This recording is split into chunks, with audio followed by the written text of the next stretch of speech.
ሰላም ውዴ ቻናሌ ቤተሰቦች ዛሬም እንደተለመደው ተወዳጁን እህል ውሃ ድራማን ይዤላችሁ መጥቻለሁ። ለቻናሉ አዲስ ከሆናችሁ አሁኑኑ ሰብስክራይብ በማድረግ እንዲሁም የደወል ምልክቷን በመጫን ቤተሰብ መሆን ትችላላችሁ። አብራችሁን ቆዩ።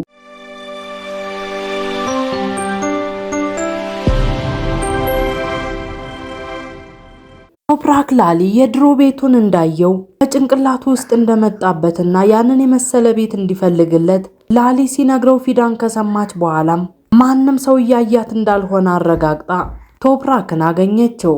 ይቅርታ አድርግልኝ አቶ ቶፕራክ፣ ላሊ ማለቴ ሳላስበው ነው የሰማሁት። ነገር ግን ላሊ ስትነግረው ሰማሁኝ። ስለ ቤት እያወራህ ነበር አይደለ? ያንን አይነት ቤትን ያውቃለሁ። አዎ በትክክል ሰምተሻል። ከቅርብ ጊዜ ወዲህ እንደዛ አይነት ቤት ወደ ጭንቅላቴ ይመጣብኛል። በእርግጥ ምን እንደምታስብ አላውቅም። እንደዛ አይነት ቤት ግን ያውቃለሁ። ቶፕራክ ይህንን በሰማ ጊዜ ደነገጠ። ምን አይነት ቤት ነው? ቆይ ልክ እንዳልከው 3 ማዕዘን ነው እና በጣም ቆንጆ ቤት ነው። እናም ያ ቤት ጫካ መሃል ነው የሚገኘው። ታዲያ ያለበትን ታውቂያለሽ? አዎ አውቀዋለሁ። ነገር ግን ከፈለክ ወደ ቤቱ ይዤ መሄድ እችላለሁኝ። በደንብ ነው እፈልጋለሁ። ምናልባትም ወደዛ ስትሄድ የበለጠ ማስታወስ ልትችል ትችላለህ። የእውነት በጣም አመሰግንሻለሁ። በጣም አሳቢ ሴት ነሽ። አንቺ ደስ ካለሽ አሁኑኑ መሄድ እንችላለን። እሺ እችላለሁ። እሺ በቃ ልዘጋጅ። እሺ ተዘጋጅና እንሄድ። ፊዳን ዞር ብላ እየተመለከተችውም ትናገራለች። ምናልባትም የእኛን ነገር ታስታውሳለህ። ያንን ፍቅራችንን፣ ደስታችንን ልታስታውሰው ትችላለህ ነጃት። ወደ ቡራክ ጋር ሄዳም ቡራክን እያለባበሰችው ነው። ታውቃለህ ቡራክ፣ በጣም ወደሚያምር ቦታ ነው የምንሄደው። እኔንም አጓጓሽኝ እህቴ ፊዳን። እውነት ጓጉታል? ተጓጓኸውማ በጣም ነው የምትወደው ቦታውን። በቃ እንሂድ፣ አባትህን ማስጠበቅ የለብንም። እሺ እንሂድ። ፊዳንና ቡራክ እየወጡ ባሉበትም ኻሊዴ ትመጣለች። ፊዳን ወዴት እየሄድሽ ነው? ፊዳንም የምትለው ግራ እየገባት ትንሽ ወጣ ለማለት ፈልገን ነው። ቡራክን ይዘሽ ልትሄጂ ነው እንዴ? ታዲያ ወይዘሮ ከሪማን ይሄን ከሰማች ትናደዳለች። ቶፕራክም የዚህን ጊዜ ይመጣል። አብረን የምንሄደው ወይዘሮ ከሪማንን ያለው እናቴ ስትደርስ ንገሪያት። እሺ አቶ ቶፕራክ ዝግጁ ነሽ? አዎ ዝግጁ ነኝ። እንሂድ በቃ። ቶፕራክና ፊዳንም ቡራክን መሃል ላይ አድርገው ሁለቱም ግራና ቀኙን እጁን ይዘው እየሄዱ ነው። ከሪማንም በግርምት ሁለቱንም ፍዝዝ ብላ ትመለከታለች። አሊም ይመጣል። ፊዳንም አይኑን ፈዛ እየተመለከተች በልቧ ታወራለች። ከዓመታት በኋላ ወደ ቤታችን እየሄድን ነው። ፈጣሪ ባክህን ሁሉንም ነገር አስተካክለው። በሌላ በኩል ሰልማና ዘሪን አሁንም ቢሆን በጭራሽ አርፈው ሊቀመጡ አልቻሉም። ሰልማም ትናገራለች። ያ ነገር ከተፈጠረ በኋላ እንደሚጣሉ ገምተን ነበር። ነገር ግን እስካሁን ምንም አልተፈጠረም። መርትም እስካሁን እኔን እያየኝ አይደለም። ልጅ አሁንም ቢሆን በዛች በተንኮለኛ እጅ ነው ያለው እና አሁን ምንድነው የምናደርገው? አክስቴ ዘሪን፣ ቆይ እስኪ እንጠብቅ። እኔ ልጄን አውቀዋለሁ፣ ወደኛ ጋር ይመለሳል። ይኸውልሽ ሰልማ ልጄ፣ እኔ በህይወት እስካለሁ ድረስ ለዛች ጉጉት በጭራሽ ልጄን አልሰጥም። በሌላ በኩል ቶፕራክና ፊዳን ወደ ቦታው እየሄዱ ባሉበት መኪናው ቆመ። ምን ተፈጠረ? መኪናው የሆነ ነገር ሆኗል። ምን እንደሆነ አላውቅም። አሊ እንዳስጠገነው ነግሮኝ ነበረ። ለማንኛውም ቆይ እስኪ ልውረድና ልየው። ቡራክና ፊዳንም ተከትለውት ወረዱ። አገልግሎት እንድናገኝ ለመካኒክ እንደውል። ስልኩ ግን ኔትወርክ የለውም። የምርህን ነው? ኔትወርክ የለም? እስኪ ቆይ የኔን ስልክ ልየው ብላ ተናግራም ፊዳን ስልኳን ከቦርሳ ውስጥ ለማውጣት ብትሞክርም ቦርሳዋ ውስጥ ስልኳን አልያዘችውም። ስልኬን ረስቸው መጥቻለሁ። አቶ ቶፕራክ እዚህ ምን ልናደርግ ነው ታዲያ? አላውቅም። ምናልባት ትንሽ ልንጠብቅ እንችላለን። አባዬ እዛ ጋር የሆነ ቤት አለ። የቱ ጋር? እዛ ጋር። በቃ ወደዛ ወደ ቤቱ እንሂድ። ምናልባትም ስልክ ይኖራቸዋል። በመጨረሻም ቶፕራክ ፊዳንና ቡራክ ጫካ ውስጥ ወዳለው ቤት ገቡ። ወደ ቤቱ ከተጠጉ በኋላም ቶፕራክ ይናገራል። እዚህ ሰው አለ? ቶፕራክ እየተዘዋወረም ሰው እንዳለ ለማየት ይሞክራል። ነገር ግን ቤት ውስጥ ማንም ሰው የለም። ቁልፍ ይኖራል ብሎ ያሰበበት ቦታ ሁሉ ቶፕራክ መፈለግ ጀመረ።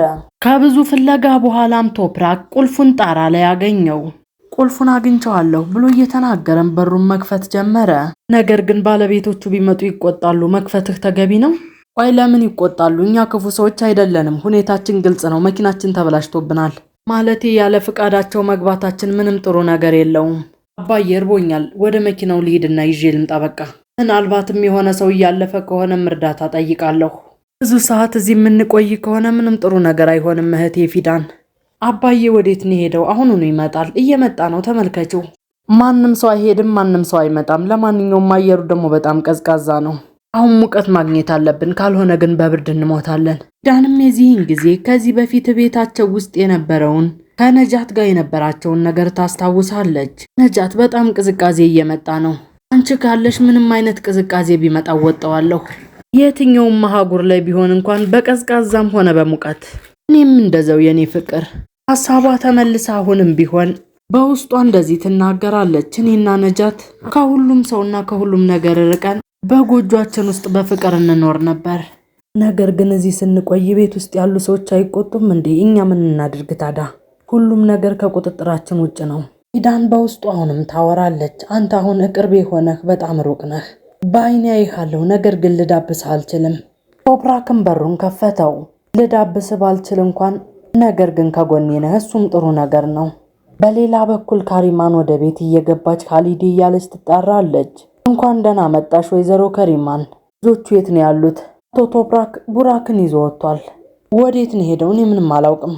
ወይ ጉድ፣ ምን እያልሽ ነው ያለሽው? ብላ ተናግራም ስልኳን አንስታ ትደውላለች። ስልኩንም ብትደውልለት ስልኩ አይሰራም። የፊዳን ስልክ አለሽ እንዴ? አዎ አለኝ። ካሊዲም ስልኩን ተቀብላ ስልኳን ጽፋ ደወለች። ስልኩ በሚጠራበት ጊዜም የፊዳን ስልክን ድምፁን ሰሙት። ታች ላይ የሚሰማኝ የሷ ስልክ ነው እንዴ? ረስተው ነው ማለት ነው። ረስተው ሄዳ ነው። ፈጣሪ ሆይ ትዕግስቱን ስጠኝ። ይህንን ህፃን ልጅ የት ይዘውት ሄዱ? ከሰርጉ በፊት እንደዚህ አይነት ነገሮች መፈጠር የለባቸውም። አይዳን ይሄንን ከሰማች ቤቱን ታቃጥለዋለች። በሌላ በኩል ቡራክ ይጠይቃል። ለምንድን ነው እዚህ ያለነው አክስቴ? መኪናችን ስለተበላሸብን እዚህ ለመቆየት ተገደድን። በጣም ቀዝቃዛ ስለሆነ አካባቢው ቤት ውስጥ መሆን አለብን። ቶፕራክም ስልክ ቢፈልግም ስልክ አጣ። ኔትወርክም ቤት ውስጥ የለም።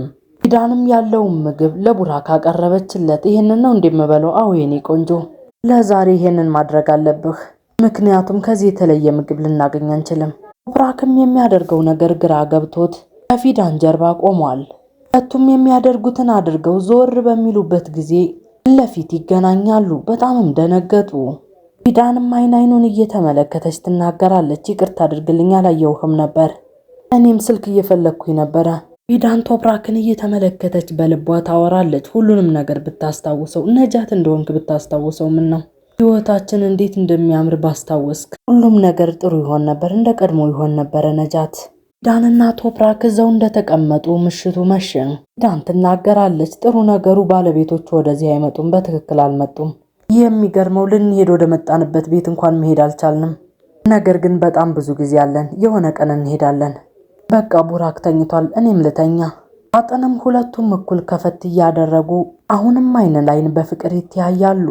አልጋ ልብስም ከሳጥኑ ውስጥ ሁለቱም አውጥተው ቶፕራክም ልጁን እቅፍ እያደረገ ይዞት ሲሄድ ፊዳንም ቡራክን ትስመዋለች። በሌላ በኩል ከሪማን ወደ አይዳን ጋር ደወለች። ሰላም እማዬ። ሰላም የኔ ልጅ። ቶፕራክን ፈልጌው ነበር፣ ላገኘው አልቻልኩም። ልታገኘው አልቻልሽም? ነገር ግን ቶፕራክ ክፍል ውስጥ ኃይለኛ እንቅልፍ ወስዶታል። ይገርምሻል፣ ስልኩም ተበላሽቷል። ልነግርሽ ፈልጌ ረሳሁት። ለማንኛውም ነገ ደውለሽለት እንደነበር እነግረዋለሁ። ቡራክስ እንዴት ነው? ትምህርቱን በደንብ እየሰራ ነው ያለው?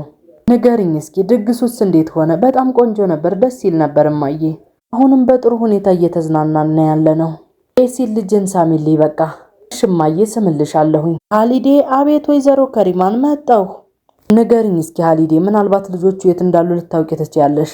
አላውቅም ወይዘሮ ከሪማን፣ ነገር ግን ቆይ እስኪ አሊ ጋር ልደውልለት፣ ወጥቷል ሊፈልጋቸው። ነይ በእኔ ስልክ ደውይለት እንኪ። አያነሳም፣ ምናልባት አልሰማውም ይሆናል ወይዘሮ ከሪማን። ፈጣሪ ሆይ ትዕግስቱን ስጠኝ። ዛሬ ሁሉም ሰው ትክክል አይደለም። ደግሞ እሱ ለምንድን ነው የማያነሳው? ቆይ ሁሉም ሰው ወዴት ሊሄድ ይችላል? ሁሉም የት ሄዱ? አላውቅም፣ ነገር ግን ላሊ በድጋሚ ደውልለትና የት እንዳለ ጠይቀዋለሁ። ሌላ የምትፈልጊው ነገር አለ? ምንም የለም፣ ሂጅ በቃ። ፈጣሪ ሆይ እባክህን ምንም ነገር እንዳይደርስባቸው እርዳኝ። ፊዳንና ቶፕራክም ራቅ ራቅ ያለ አልጋ ላይ ሆነው ቶፕራክ ወዲያውኑ እንቅልፍ ወስዶታል። ፊዳን ግን ቶፕራክን በፍቅር ትመለከተዋለች። አብረው በነበሩ ጊዜም አቅፏት ተኝቶ እንዴት አይኗን ሲያያት እንደነበረ ታስታውሳለች። ነጃት። አቤት። በጣም ፈርቻለሁ። ለምንድን ነው ደግሞ የፈራሽው? ብትተወኝስ? ደግሞ እንደዚህ አይነት ሐሳብ ከየት ነው የምታመጪው? አንዳንዴ እንደዛ ይሰማኛል። ይሄንን ፍርሃቴን ማስወገድ አልቻልኩም። ለምንድን ነው ማስወገድ ያልቻልሽው? አላውቅም፣ እንደዛ ማሰብ አልፈልግም፣ ነገር ግን አልቻልኩም። አሁን እየተሰማኝ ያለው በጣም መጥፎ ነገር ሊፈጠር እንደሆነ ነው ነጃት። በዚህ ምክንያት ጭንቅላቴ ሰላም አጥቷል። የኔ ፍቅር፣ አንቺና እኔ እርስ በርሳችን በጣም እንዋደዳለን። እንዴት አድርጎ ማንስ ሰው ሊለየን ይችላል? አያት ትፍሪ። እኔና አንቺን የሚለየን ሞትና ሞት ብቻ ነው። ከዚህ ውጭ ማንም ሰው ቢሆን ካንቺ ሊለየኝ አይችልም። አትጨነቂ፣ እስከ ሞት ድረስ ካንቺ ጋር እኖራለሁ። እኔም እንደዛው ካንተ መለየት አልፈልግም እያለችም ፊዳን ደስተኛ ትሆናለች። በጣም አፈቅርሻለሁ፣ እኔም በጣም አፈቅርሃለሁ። ፊዳን እዛው ለብቻዋ ተኝታ ይህንን ነገር የተነጋገሩትን እያስታወሰች አሁንም ቢሆን ቶፕራክን ተርቀት ትመለከተዋለች። ውድ የቻናሌ ቤተሰቦች የዛሬው ይህንን ይመስል ነበር። በቀጣይ ክፍል እስከምንገናኝ ቻናሉን ሰብስክራይብ በማድረግ እንዲሁም የዶል ምልክቷን በመጫን ቤተሰብ መሆን ትችላላችሁ። ሰናይ ጊዜ